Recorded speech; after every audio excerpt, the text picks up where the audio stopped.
अस्सलाम वालेकुम दोस्तों, आप सबका इस YouTube चैनल पर खैर मकदम है। आइए आज हम एक नए टॉपिक पर बातचीत करते हैं और वो टॉपिक आपके लिए बहुत जरूरी है। कौन सा टॉपिक? 5वीं और 8वीं स्कॉलरशिप इम्तिहान की तैयारी कैसे करें। जो तलबा 5वीं और 8वीं क्लास के इम्तिहान देना चाह रहे हैं स्कॉलरशिप के, उनके लिए ये बहुत जरूरी टॉपिक है। और ऐसे पेरेंट्स जो ये वीडियो देख रहे हैं, उन्होंने भी अपने बच्चों को ये जरूर दिखाना है कि उनको इस स्कॉलरशिप की तैयारी कैसे करनी है। स्कॉलरशिप की तैयारी करने के तरीके में कुछ बातें हम आपके सामने रखेंगे, उस पर आपको गौर करना है। सबसे पहली चीज जो करना है आपको वो है सेल्फ असेसमेंट, खुद का जायजा लेना है। कैसे जायजा लेंगे? सवाल आपके जहन में आ जाएगा कि मैं खुद का जायजा कैसे लूंगा। तो आपको सोचना है कि आप जो है क्या कर सकते हैं। ठीक है, आप क्या करते हैं, क्या कर सकते हैं, आपको कौन से मज़ामीन आते हैं, कौन से नहीं आते हैं, किस मजमून में आप कितने अच्छे हैं, किस मजमून में आपको कमजोरी महसूस होती है। ये सारी बातें आपको सोचना है। कुछ बातें मैं आपकी हेल्प करता हूं कि आप अपना खुद का जो है जायजा कैसा लेंगे। ठीक है, तो सबसे एक चीज आप ये सोचे कि मैं कौन कौन से मजामीन में बेहतर हूं। आप ये देखिए कि जो मजामीन आपको, जिन मजामीन में आपको एग्जाम देना है, कितने मजामीन में आपको एग्जाम देना है? 4 मजामीन में। ठीक है, कौन कौन से मजामीन है वो मैं आगे भी बताऊंगा, अभी आप याद रखें। उर्दू है, रियाजी है, अंग्रेजी है और ज़हनी आजमाइश है।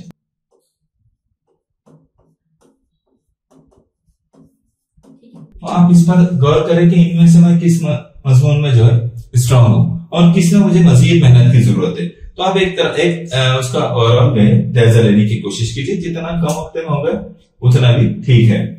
यहां पर देखिए, फिर आपको क्या खुद पर गौर करना है कि मैं कितना पढ़ता हूं। अगर आपको 1 घंटा पढ़ने की आदत है तो आपको सोचना है कि अब मुझे अपने आप में और मजीद इंप्रूवमेंट करना है, कुछ और वक्त बढ़ाना है, क्योंकि आपको एक अहम इम्तिहान देना है। इसलिए आपको अपना जायजा लेते हुए इस बात को सोचना है कि अब मुझे मजीद अपने पढ़ने के वक्त को बढ़ाना है। इस तरह से और भी कुछ बातें जो है आपको जायजा लेते हुए सोचनी है। मैं आपको बताता हूं कि क्या आपको करना है। जायजा लेते हुए क्या करना है आपको कि जब आप खुद का जायजा लेंगे उस वक्त आपको महसूस होगा कि कुछ बातें ऐसी है जिसमें हम कमजोर है, कुछ बातें ऐसी है जिसमें हम जो है स्ट्रांग है। तो इम्तिहान तो अच्छे से तैयार करना है इम्तिहान की, और उसमें नुमाया कामयाबी हासिल करना है, आगे बढ़ना है, डिस्ट्रिक्ट लेवल पर टॉप करना है, स्टेट लेवल पर टॉप करने की कोशिश करना है। तो फिर क्या करना है, आपको जरूरी होगा कि कुछ सिफात आप अपने अंदर पैदा करें, कुछ खूबियां अपने अंदर पैदा करें।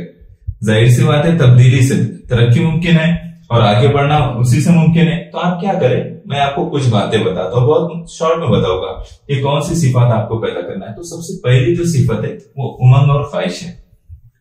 आपको अपने अंदर उमंग और ख्वाहिश पैदा करना है।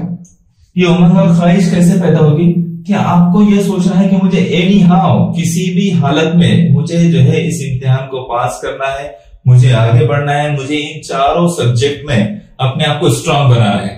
मैं इसकी खूब प्रैक्टिस करूंगा, मैं इसके लिए बहुत मेहनत करूंगा, सख्त मेहनत करूंगा और दिलचस्पी से काम करूंगा।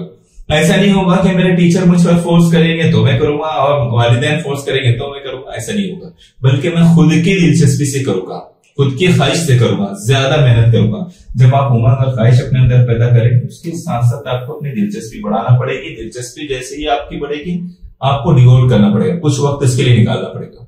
ऐसा नहीं होगा कि आपने उमंग तो बहुत दिखाए और ख्वाहिश भी बहुत जाहिर कर रहे हैं आप, क्योंकि उसके बगैर मुमकिन भी नहीं है, और दिलचस्पी भी आपकी जाहिर हो रही है, लेकिन आप कुछ भी वक्त देने के लिए तैयार नहीं है। आप कुछ भी वक्त टाइम देना नहीं चाहते। कैसे चलेगा बेटे? ऐसा नहीं हो सकता। आपको इसके लिए अच्छा खासा टाइम देना पड़ेगा। अगर आप 1 घंटा पढ़ते थे तो आपको अब 1.5 घंटा 2 घंटे पर आना पड़ेगा। हो सकता है उससे ज्यादा भी पड़े, और जरूरत पड़ने पर आपको करना है ऐसा। तीसरी चीज जो आपको अपने अंदर पैदा करनी है वो मुस्तकिल मिजाजी। आप सोच रहे होंगे क्या ला लिया इन्होंने। हाँ, ये बहुत अहम चीज है। आपको क्या करना है कि कभी कभी क्या होता है ना, कुछ स्टूडेंट क्या करते हैं, इम्तिहान के दिनों में पढ़ते हैं। ये कोई अच्छी आदत नहीं है। आपको क्या करना है, इम्तिहान के दिनों के अलावा में भी रोजाना कुछ ना कुछ पढ़ने की आदत डालना है। रोजाना। ये मुस्तकिल मिजाजी वही है कि कभी कभार पढ़ना नहीं है, बल्कि रोजाना पढ़ना है। रोज 1 घंटा, 1.5 घंटा, 1 घंटा, 1.5 घंटा पढ़ना है। बाकी स्टूडेंट क्या करते हैं पता है, लिखने का काम करेंगे और बोलेंगे हम पढ़ रहे हैं। नहीं, ये इसको स्टडी काउंट कीजिए। स्टडी करना है आपको समझकर पढ़ना है। आपको पढ़ना है, लिखने के टाइम को इसमें ज्यादा काउंट मत कीजिए। मुस्तकिल मिजाजी से पढ़ते रहिए, ये बहुत अहम फैक्टर है आपके लिए। और देखिए फिर क्या करना है आपको आगे। और 3 बातें आपके लिए बहुत जरूरी है। सख्त मेहनत, इससे आपको जी नहीं चुराना है। सख्त मेहनत आपको करनी है। सख्त मेहनत बोले तो हम आपको कोई अलग तरह की मेहनत का नहीं करे, आपको ये करना है कि खूब पढ़ना है, खूब पढ़ना है, अपने आप से सवाल पूछना है, दूसरों से सवाल पूछना है, सवाल पूछते रहना है, खुद उस पर गौर फिक्र करते रहना है, उसकी मशक करना है, इस तरह की कोशिशें करना है। ये आपके लिए सख्त मेहनत होगी। एक स्टूडेंट की सख्त मेहनत उसकी पढ़ाई में होती है, आपको ये बात याद रखना है। अब उसके साथ साथ आपको अपनी सेहत तंदुरुस्ती पर बहुत ख्याल रखना है। आप खेल खेलते हैं, आपके चेहरे को देखकर नहीं लग रहा है। आपको खेलना है और मोबाइल पर नहीं। अरे बाबा ग्राउंड पर खेलना है, याद रखो। नहीं तो आप बोले कि इन्होंने तो खेलने की बात बोल दी, यानी मुझे अब छुट्टी मिल गई, आप तो मैं खूब गेम खेलूंगा। नहीं, गेम खेलने की बात नहीं करो बेटे, उससे तो आप कमजोर हो जाएंगे। आपको क्या करना है, कुछ वक्त निकालना है, शाम का वक्त निकालिए, सुबह का वक्त निकालिए, अपने दोस्तों के साथ खेलिए, फिजिकली इन्वॉल्व होइए, कबड्डी खेलिए, कुछ और खेल खेलिए। ऐसे खेल मत खेलिए जिससे आपको नुकसान हो जाए, लेकिन आपको ग्राउंड पर खेलने की आदत डालना है दोस्तों के साथ। और सेहत का ख्याल रखिए, खाना बराबर खाइए, वक्त पर खाइए, नाश्ते का एहतमाम कीजिए। आपको कुछ कमजोरी लग रही है, आप अपने वालिदैन से कहिए, डॉक्टर से बात कीजिए, लेकिन सेहत का ख्याल रखना आपके लिए जरूरी है। आपको मालूम है ना, सेहतमंद जिस्म में ही सेहतमंद दिमाग परवान चढ़ते हैं। मेरा ख्याल है कि आपको याद होगी ये बात, लेकिन मैं याद दिलाया आपको, ठीक है। और तीसरी एक अहम बात, अहदाफ। अहदाफ क्या होते हैं शायद आप जानते हो, लेकिन मैं आपको बताता हूं। अहदाफ बोले तो टारगेट्स। टारगेट आपको तय करना है, कितना टारगेट आप बनाते हैं। आप क्लास में टॉप करने का टारगेट बनाते हैं, स्कूल की सतह पर टॉप करने का टारगेट बनाते हैं, शहर की सतह पर टॉप करने का, या फिर डिस्ट्रिक्ट और स्टेट लेवल का बनाते हैं। ये आपका टारगेट होगा। और जब आप ये टारगेट तय कर लेंगे, ये जो अहदाफ होते हैं ना, जब इंसान बड़े अहदाफ रखता है तो वो उसके लिए मुसलसल जद्दोजहद करता है। तो एपीजे अब्दुल कलाम ने क्या बोले थे, उन्होंने बोले थे कि small M is also crime, छोटा अदब अपने आप में एक जुर्म है। मालूम है, सही कहा। और अहदाफ जब इंसान तय कर लेता है तो वो मंसूबा बनाता है। कैसा मंसूबा? मंसूबा क्या होता है? टारगेट को हासिल करने का तरीका, कैसे वो टारगेट हासिल करना है, क्या क्या तरीके इख्तियार करना है, यही मंसूबा है। और आप अच्छा बनाओगे मंसूबा, इसमें आप किसी और से भी मशवरा कीजिए, लेकिन अच्छा मंसूबा बनाइए कि आपको कैसे आपके टारगेट को हासिल करना है। समझ आ गई? चलिए आगे बढ़ते हैं। ये सिफात आपको अपने अंदर पैदा करना है, ये कोई ज्यादा नहीं है, बहुत कम है, और आपके अंदर कुछ बातें जरूर हैं। आइए इसके बाद जो दूसरा काम आपको इम्तिहान की तैयारी करते हुए करना है, वो सिलेबस का एनालिसिस है। मैंने बताया आपको कि आपके कितने सब्जेक्ट हैं? 4 सब्जेक्ट। आपको 4 सब्जेक्ट में स्कॉलरशिप के इम्तिहान देना है, चाहे 5वीं का दो चाहे 8वीं का दो। उसमें जो है आपके 2 पेपर होते हैं। 2 पेपर कौन कौन से होते हैं? एक पेपर तो आपका उर्दू और मैथमेटिक्स का होता है 150 मार्क के लिए, और दूसरा पेपर आपका होता है इंग्लिश और मेंटल एबिलिटी का, ज़हनी आजमाइश का। इस तरह से 150 मार्क का ये पेपर होता है। पेपर की तफसीलात आगे भी बताई जा सकती है, इंशाल्लाह कुछ वीडियो इसके लिए बनाएंगे जब एग्जाम का टाइम करीब आएगा। अलबत्ता आपको इतना याद रखना है कि आपके 2 पेपर होंगे। पहला पेपर उर्दू और मैथमेटिक्स का होगा, दूसरा पेपर आपका इंग्लिश और मेंटल एबिलिटी का होगा, ज़हनी आजमाइश का होगा। और ये सिलेबस को आपको देखना है। कैसे देखेंगे आप सिलेबस का एनालिसिस कैसे करेंगे? उर्दू की किताब जो आप स्कॉलरशिप का कंटेंट देखेंगे, उसकी फहरिस्त देखिए कि उसमें कौन कौन से टॉपिक्स आएंगे। वो टॉपिक्स को गौर से पढ़िए, उस पर दिमाग में सवाल खड़े कीजिए कि इसमें से मुझे कौन से मालूम है, कौन से ज्यादा तैयारी करने की जरूरत है। मैथमेटिक्स को ऐसे ही कीजिए, इंग्लिश को ऐसे ही कीजिए, ज़हनी आजमाइश के लिए ऐसे ही कीजिए। आपको देखना है कि कैसे मैं इसमें से कौन से मज़ामिन, कौन से जो टॉपिक्स मुझे अच्छी तरह आते हैं और कुछ में मुझे ज्यादा मेहनत करने की जरूरत है, तो उस पर आप कुछ मार्किंग कीजिए, निशानात लगाइए, स्टार्स लगाइए, स्माइली फेस जो आपको बहुत अच्छा आता है उस पर स्माइली फेस दे दीजिए, तो वो आपके लिए बहुत हेल्पफुल हो जाएगा, है ना। खुद को भी जो है उसमें रेटिंग कीजिए। ठीक है, आगे बढ़ते हैं। आपको और कुछ चीजों पर इम्तिहान की तैयारी करते हुए गौर करना है, ख्याल करना है, कुछ तैयारी करना है। अब जो मैंने कहा कि आपके 4 सब्जेक्ट होते हैं, तो वो 4 सब्जेक्ट के लिए आपको वो आपका कंटेंट है, वो क्या है? कंटेंट है जिस पर आपको पढ़ना है। तो आप उसके लिए कोशिश कीजिए कि आपके पास उसकी बुक्स हैं। अगर बुक्स नहीं है तो क्या आप कहीं से कोई और ऐसा जरिया है जहां से आप पढ़ सकते हैं? तो हो सकते हैं ना, यूट्यूब चैनल भी है, यूट्यूब चैनल पे जाकर भी आप पढ़ सकते हैं। वहां पर भी आपको अच्छी स्टडी करने को मिलेगी। कई सारे यूट्यूब चैनल पर इसका कंटेंट है, आपने लेकिन अच्छे कंटेंट का इंतखाब करना है और हमको यकीन है कि आप समझदार अच्छे कंटेंट का इंतखाब करेंगे। आपको क्या करना है, कंटेंट के इंतखाब के बाद थोड़ा सा मार्क्स सिस्टम भी समझ लेना है, किस टॉपिक को कितना वेटेज दिया गया है, कौन सा पेपर कितने मार्क का है। जैसे मैं आपको बता देता हूं, पहला पेपर उर्दू और मैथ का होता है, दोनों को मिलाकर तो उर्दू 50 मार्क के लिए होता है और मैथ 100 मार्क के होता है, रियाजी को 100 मार्क है। इसी तरह से जो दूसरा पेपर होता है, सेकंड पेपर होता है, उसमें इंग्लिश को 50 मार्क है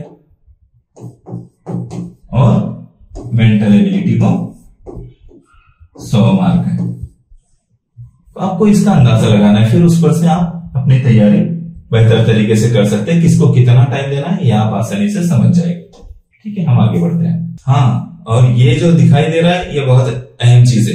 ये क्या है, ये टाइम शेड्यूलिंग है। आपको सुबह से शाम तक आप जितने काम करते हैं उसमें आपको शेड्यूल बनाना है कि कौन से काम को मुझे कब करना है। अगर मेरी मॉर्निंग की शिफ्ट है, सुबह स्कूल है मेरी, तो मुझे दोपहर में टाइम निकालना है पढ़ने के लिए। और अगर मेरी शाम की दोपहर की शिफ्ट है तो फिर मुझे सुबह में अपना टाइम निकालना है। आपको सेट करना है। कुछ काम दूसरे भी हो गए, खेलने के लिए थोड़ा कम कर देना है, अब एग्जाम पीरियड करीब आएगा तो, और दूसरे तमाम कामों को मैनेज करते हुए आपको आपका टाइम, स्टडी टाइम सेट करना है। आपको देखना है कि कितना टाइम आप स्टडी के लिए निकालते हैं और स्टडी टाइम कौन कौन से टाइम में करते हैं आप। अब जाहिर सी बात है, एक बार बैठेंगे तो 4-5 घंटे तो नहीं पढ़ लेंगे, 2-3 घंटे जो पढ़ना चाहते हो उतना नहीं पढ़ लेंगे। तो आपको सेट करना है कौन कौन से टाइम में पढ़ेंगे, लेकिन आपका शेड्यूल होना चाहिए, फिक्स होना चाहिए कि ये वक्त में आपको ये काम करना है। और ये टाइम शेड्यूलिंग बहुत जरूरी होती है। और सिर्फ इस स्कॉलरशिप के इम्तिहान की तैयारी करते हुए नहीं, बल्कि हर काम के लिए टाइम का खूबसूरत इंतजाम जरूरी है। समझ आई बात? चलो आगे देखो। हाँ, अब ये छोटी बातें हैं, अहम बातें हैं। नोट्स बनाना है आपको, पढ़ते हुए नोट्स बनाने का ख्याल रखना है। कितनी नोट्स बनाना है आपको, शॉर्ट में करना है। नोट्स बनाने के भी अपने तरीके होते हैं, इस पर हम स्पेशल वीडियो बनाएंगे आपके लिए कि कैसे नोट्स बनाना है। अलबत्ता आपको नोट्स बनाने का ख्याल रखना है। फिर रिवीजन की अपनी अहमियत है। अगर आप रोज पढ़ते जा रहे हैं, आपने 1 महीने तक रिवीजन नहीं किया, आपने अपने आधे पढ़े हुए को खो दिया, आप भूल जाए। इंसानी दिमाग है, भूलता है, इसलिए उसको रिवीजन की, यादें की, दोहराने की जरूरत पड़ती है। तो क्या करना है, जितना दिन भर में पढ़ा है आपने, रात में सोने से पहले 5-7 मिनट रिवीजन कीजिए। फिर हफ्ते में एक बार रिवीजन कीजिए, जितना हफ्ते भर में पढ़ा है 10-15 मिनट 1 घंटा देकर। फिर महीने भर में जितना पढ़ा है, इस तरह से 3 रिवीजन आपको करना है। और प्रैक्टिस बहुत जरूरी है। किस बात की प्रैक्टिस? खेलने की, रनिंग, किस बात की? बाबा मैं कह रहा हूं आपको सवालात की प्रैक्टिस करना है, क्योंकि आपको जो है मारूजी सवालात हो गए 4 ऑप्शन वाले, तो आपको सवालात की प्रैक्टिस करना है। किस तरह से करेंगे सवालात की प्रैक्टिस? आपको जो है आपकी किताबें मिलेगी, बहुत सारी जगह जहां आप कंटेंट का इंतखाब करेंगे वहां आपको सवालात मिलेंगे। जो टॉपिक पढ़ोगे उस पर आपको 15-20 सवाल की प्रैक्टिस करनी है। समझ आई? चलिए आगे देखते हैं। आखिरी बात, हम आपसे एक अहम बात कहते हैं कि हम आपकी तैयारी कराएंगे। आपको जो है इस बात का ख्याल रखना है। हमारा एक यूट्यूब चैनल है, वो सिर्फ यूट्यूब चैनल नहीं बल्कि वो प्लेटफॉर्म है। उस प्लेटफॉर्म पर आपको आना है। हम क्या करेंगे, 5वीं और 8वीं क्लास के जितने स्टूडेंट हैं उनको व्हाट्सएप पर ज्वाइन करेंगे। जो लोग हमसे ज्वाइन होंगे, हम उनका वीकली टेस्ट लेंगे। इस तरह से जो है उनको फिर रिजल्ट बताएंगे और पूरी उनकी तैयारी कराएंगे। ये हमारा जो है एक अपना प्लान है। इस प्लान को हम आगे आप लोगों के साथ शेयर करेंगे। और आपको इस बात का ख्याल रखना है कि आप जो है कंटेंट का अच्छा इंतखाब करें। हमारे इस प्लेटफॉर्म पर भी आपको अच्छा कंटेंट मिलेगा। उम्मीद करता हूं आपको हमारा वीडियो पसंद आएगा और आप हमारे साथ जुड़े रहेंगे। आइंदा में आपकी हेल्पफुल हम वीडियो बनाएंगे। Okay, thank you.